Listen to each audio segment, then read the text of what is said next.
Welcome to China in Focus. I'm Paul Graney, in for Tiffany Meyer. Our top story tonight. Is the U.S. prepared for a modern war? In preparation for a potential future conflict with China, the Pentagon is racing to stockpile missiles, planning to double, even quadruple production. A China-based drone maker with ties to the Chinese military losing its challenge in a U.S. court and staying on the Pentagon's blacklist. Philadelphia's mayor planning to raise the Chinese Communist Party flag at City Hall this Tuesday. Pressure mounting to call it off. Chinese labs testing over 70% of electronics entering the U.S. for security risks. Many are state-controlled, raising national security concerns. What the FCC is doing to close the loophole. And the tiny gap raising huge stakes. Nvidia CEO claiming China is just nanoseconds behind the U.S. in chip making. The latest in the global AI race.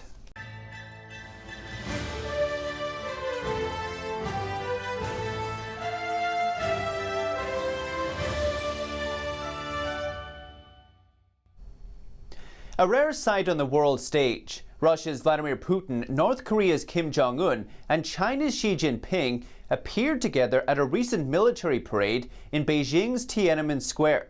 Since then, tensions between the East and West have worsened. Now, could rising tensions spark a direct conflict between the United States and China? And what do the Pentagon's quiet preparations reveal about how close we are to a potential flashpoint? Let's dive in. Earlier this year, U.S. Secretary of War Pete Hegseth declared that the United States is prepared to go to war with China. But the question is, does Washington have enough weapons for a potential conflict with China? After more than 3 years of supplying weapons to Ukraine and continuing support for Israel's war against Hamas, American stockpiles are running low. Meanwhile, China has been rapidly building its arsenal, especially in missiles and nuclear weapons. Now, the Pentagon is ramping up its production, urging suppliers to double, even quadruple, missile output. Top priority is the Patriot Interceptor, one of America's most advanced air defense systems. According to the Wall Street Journal, the Pentagon is now ramping up building 12 critical weapons, from long-range anti-ship missiles to joint air-to-surface standoff missiles. Earlier this month, Hegseth spoke with his Chinese counterpart. He made it clear that the U.S. has vital interests in the Asia-Pacific and will protect them. Before visiting Guam in March, Hegseth circulated a classified memo urging full readiness for a potential war with China over Taiwan. The democratic island has long been coveted by Beijing's authoritarian regime. A new report from a British think tank says Russia is already helping China prepare for a possible Taiwan invasion. The assistance includes supplying high-altitude parachute systems. It also involves training Chinese troops in live combat scenarios. This Tuesday, Hegseth will meet with top U.S. military leaders in Virginia, where he'll be emphasizing what he calls the warrior ethos. President Trump is expected to attend. And a Chinese-based drone maker continues to be labeled as tied to the Chinese military. DJI will remain on the Pentagon's blacklist of companies tied to Beijing's military, so that means it's barred from contracting with several federal agencies. A federal judge in Washington, D.C. has dismissed DJI's lawsuit challenging the designation. Here's a closer look. District Judge Paul Freeman ruled that the Pentagon's finding that DJI contributes to China's defense industrial base is backed by substantial evidence. He added that the company technology has both substantial theoretical and actual military applications. DJI is a private company headquartered in Shenzhen. It sells more than half of all commercial drones in the U.S. The firm sued the Pentagon in October 2024 after it was placed on the list of Chinese military companies operating in the United States. The DJI called the designation unlawful and misguided, saying it is neither owned nor controlled by the China's military. DJI doesn't make military drones, but U.S. lawmakers warn that Chinese-made civil drones could still pose a national security threat if Beijing forced backdoors into the products used here in the U.S. And Philadelphia's mayor is facing mounting calls to cancel plans to raise the Chinese Communist Party flag on Tuesday. Now, the chairman of the Congressional Select Committee on the CCP is warning against the city raising the flag, saying it should not allow itself to be exploited as a tool for CCP propaganda. Now let's zoom in. Chairman John Molinar is the latest critic of Philadelphia's plans to acknowledge the Chinese regime. Writing to the city's mayor, he warned the upcoming flag ceremony will send the wrong message about America's values. Spelling out the major issues, he wrote that the CCP represents a regime that is persecuting spiritual people of all faiths, noting the regime's role in the fentanyl crisis that's killing millions of Americans. He's the latest among several critics. Author Gordon Chong asked, "Where are our ideals? Have we become so corrupt?" Philadelphia State Senator Doug Mastriano called to stop what he calls the political correctness. Let's stop being politically correct here and say no to raising a flag over our city here that oppresses people, throws Christians in jails, takes out organs of people in prison, persecutes minorities, and it needs to stop. Chairman Molinar wrote, "To cancel the PRC flag-raising ceremony will not only demonstrate that the local government in the United States stands for U.S. values and national interests, but that it stands in support for the people of China, who face the regime's ruthless oppression and transnational repression." Molinar also used the opportunity to spotlight the harmful impacts of Philadelphia's sister city relationship with the regime, warning these relationships are used to promote CCP interests and use transnational repression efforts to silence Beijing's critics. Reporting from Washington, D.C., Melina Weisskopf, NTD News. And Rushan Abbas, executive director for the Campaign for Uyghurs, also urged Philadelphia's mayor not to raise the flag. She said in a letter, quote, "The red flag of communist China is not a symbol of culture or unity. It is a banner of a totalitarian regime." Abbas's sister was sentenced to 20 years in prison in China because of Abbas's advocacy here in the U.S. And over 70% of U.S. electronics imports are tested in labs in China before reaching America. Now, the FCC is taking action to close this critical U.S. security loophole. Last week, the Federal Communications Commission refused to grant 4 Chinese labs the qualifications to review and approve electronics for sale here in America. Electronics like smartphones, computers, even baby monitors must be reviewed and tested to ensure they don't pose security threats before entering the U.S. Right now, Chinese labs are handling most of this testing, covering over 70% of all electronics for sale here in America. Now, the FCC previously allowed a Huawei lab to test and review its own gear before it was imported into the U.S. Washington has warned that Huawei equipment could act as a Trojan horse for Chinese intelligence, and since May, the FCC has been working to close the security loophole. Earlier this month, it pulled the qualifications of 7 Chinese labs. Officials have been raising alarms about Chinese risks tied to Chinese-made electronics. One example is TP-Link, one of the best-selling Wi-Fi routers at Best Buy. Experts and lawmakers now urging Americans to ditch these routers, saying they could give China backdoor access to data and even allow it to disrupt U.S. communications. Concern is the Chinese cyber operations need to come all the way from China out to their victims in the U.S., the critical infrastructure inside the U.S. And most of our cyber defenders know that when something knocks on their front digital door from China, they need to look at it very closely. But by hacking these Wi-Fi routers, they can come through the internet, emerge in our homes and our businesses, and then move onward to those targets and have a much better reputation because it looks like work from home, or it looks like the connections they would expect from their customers. So they can't block those. Joyce says using these routers at home opens U.S. critical infrastructure to attack. Nvidia CEO Jensen Huang says China is just nanoseconds behind the United States in chip-making technology.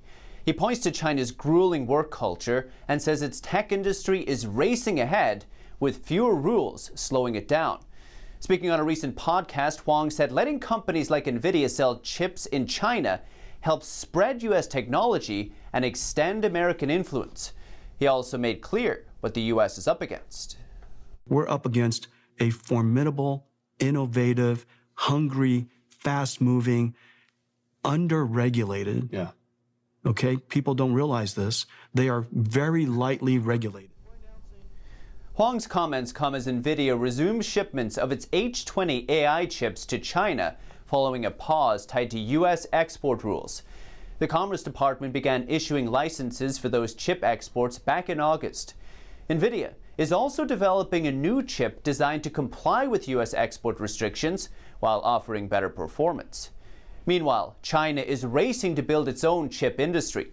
Chinese tech giants like Alibaba, Tencent, and ByteDance are investing in domestic chips, either building in-house or funding startups to develop them. Tencent says it already has adjusted its infrastructure to run on homegrown chips. President Trump has announced new tariffs aimed at industries that undercut the U.S. This time he's going after the film industry, announcing a full tariff on movies made overseas. In a post on Truth Social Monday, Trump said, quote, "Our movie-making business has been stolen from the United States by other countries." To fight back, he announced a 100% tariff on any film produced outside the U.S. Back in May, he called foreign productions a national security threat, saying they not only lure filmmakers abroad, but also bring in foreign messaging and propaganda. Trump warned the American movie industry is dying a very fast death as other countries offer incentives to draw studios away. This latest tariff is part of a string of recent trade moves. Last week, Trump unveiled a 100% tariff on branded or patented pharmaceuticals imports. But any company already building a U.S. plant won't have to pay the tariff. On top of that, he also proposed up to 50% tariff on furniture imports. Official data shows U.S. furniture and wood product jobs have been cut in half since 2000. And in 2024, roughly 60% of furniture imports came from Vietnam and China. These tariffs are aimed at curbing imports and boosting incentives for American-made products.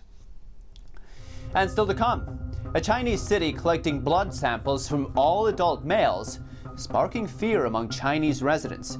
A closer look at the controversy. And Florida taking action to fight the influence of the Chinese Communist Party. Attorney General James Uthmeier weighing in on Americans' data being handed to Beijing and on military-aged Chinese men crossing the border. China is our greatest adversary, and if we are showing them the playbook for how we think, how we function, how we operate, that our next generation is not going to be prepared to combat our enemy. More on that after the break, here on China in Focus. Welcome back to China in Focus. I'm Paul Graney. Next, we zoom in on a city in China's Inner Mongolia. Local police are carrying out a mass collection of blood samples from all adult men. The move has shocked people all across China, with many questioning whether collecting sensitive data from such a large group is allowed and why authorities are doing it. NTD's Flora Hua has more on the story. Mass blood sample collection is underway in Zilinghat, a city in northern China's Inner Mongolia. Authorities say all males aged 18 to 45 are required to participate, adding they must not miss anyone. The collection effort has been ongoing for almost a month.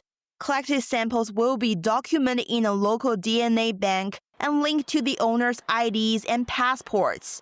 City officials claim the campaign is aimed at tracking missing vulnerable populations such as seniors and minors. Some medical experts in China speculate the sampling could be linked to solving past criminal cases.